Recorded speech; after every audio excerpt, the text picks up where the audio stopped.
Good afternoon and greetings to you from your sibling congregations across the Central Rocky Mountain region, Utah, Southeast Idaho, Wyoming, Colorado, and Northwest New Mexico. It was about April of 2024 that I came here on a Sunday morning and we had a cafe conversation. Some of you perhaps remember that conversation, and that kicked off the search process. And now we come full circle to this moment where we celebrate the installation of your pastor. And we're thankful that Larry is here as a part of Cairn, as your pastor, and as a part of the region. At an installation service, we mark this covenant between pastor and people. But really at its heart, this is not only about a leader. It's not about one leader. It's about the kind of community that you will become together. It's about the work that you will engage in side by side. It is the work that you will do one with another. The writer of 1 Peter sets the tone. Above all, maintain constant love for one another, for love covers a multitude of sins. Above all else, whatever else we might say about church growth, effective leadership, or strategic planning, ministry ultimately rises and falls on one thing: the practice of love, as it is proclaimed by Jesus. Not love as sentiment, but love as action. Love as something done. One of the ways that I like to think about it, and this is how I define love as it is used in the New Testament. Love is the act of seeking the spiritual, physical, emotional, and intellectual well-being of self and others. Love in the New Testament is a verb, not a noun. It doesn't describe a sentiment. It doesn't describe an emotion. It describes something being done. And as best as I can tell from my reading of the Gospels and the epistles, is that love is the act of seeking the spiritual, physical, emotional, and intellectual well-being of self and others. I think this is the measure of ministry. It's what holds a pastor and a congregation together. And in this passage, everything else, hospitality, grace, speaking, serving, all of the other mentions of practices in the church all go back to and draw upon the reservoir of the practice of love. As the writer talks about hospitality, they say, be hospitable to one another without complaining. One way we might think about hospitality is simply love with open doors. Not so concerned about who self and others might include, but making sure that the welcome is wide and the doors are open broadly. It's the willingness to make room for others, not only at your tables, but in your lives. And true hospitality doesn't just welcome those we like, it creates belonging even for those who may stretch us, test us, or frustrate us. And oh my, isn't the world filled with such people these days? What though if we as the church began to offer a different path that provided an opportunity to walk through open doors and engage in shared conversation about the practice of love, of seeking that spiritual, emotional, intellectual, and spiritual well-being of others. It involves seeking this well-being in all circumstances, and I think that's why the writer says, without complaining. Because love is ultimately what transforms hospitality from mere duty into a joyful act. Love refuses to keep score. Love sees the stranger not as an intrusion, but as a gift. So, pastor and people, your love for one another will be made visible every time you extend welcome to each other,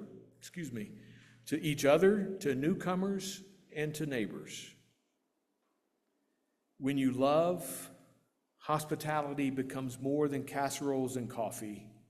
It becomes a living sign of God's embrace.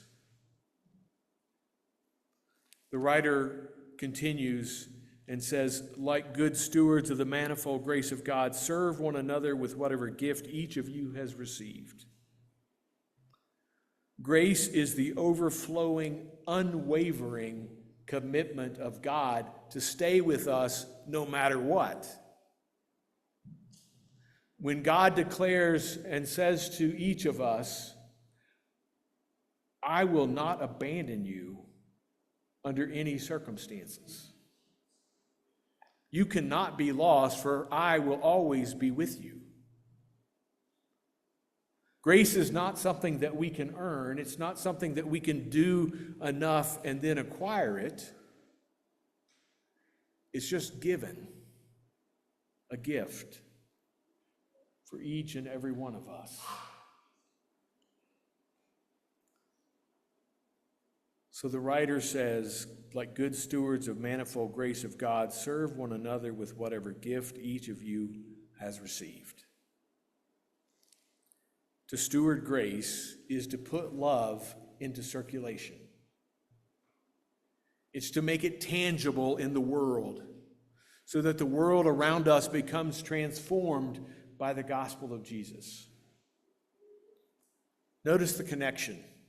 Gifts are not given for self-promotion or private use.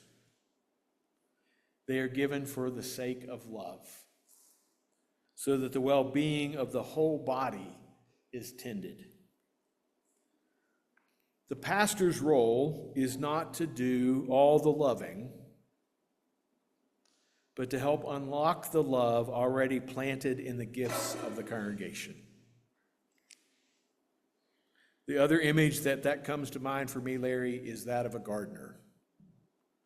To bring forth the abundance from the earth, not as the creator of the plants, but the nurturer of the ground.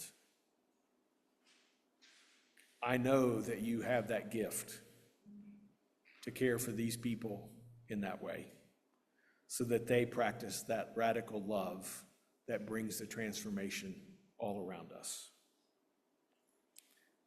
And when you love each other, you begin to see those gifts differently.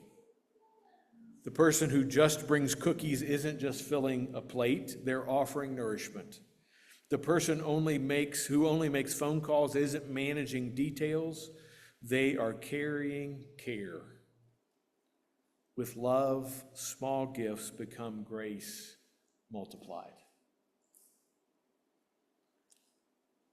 The writer in 1 Peter continues, whoever speaks must do so as one speaking the very words of God. Whoever serves must do so with the strength that God supplies. Speaking and serving are the twin expressions of ministry, and both, when rooted in love, become acts of worship themselves. To speak in love is to use words not as weapons, but as instruments of encouragement, truth, and hope. A sermon spoken in love does more than instruct. It heals and it inspires. It invites transformation. And it imagines pathways opened up where everybody else around us tells us they're closed off. A conversation in love does more than settle conflict.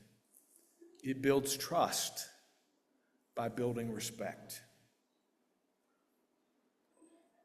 To serve in love is to act not out of obligation, but out of the desire to seek another's well-being. And when service is rooted in love, it draws not on our own limited strength, but on the boundless strength of God. Without love, speaking becomes noise and serving becomes drudgery. But with love, speaking carries God's word and serving reflects God's heart. I always find it interesting that this passage ends with a doxology,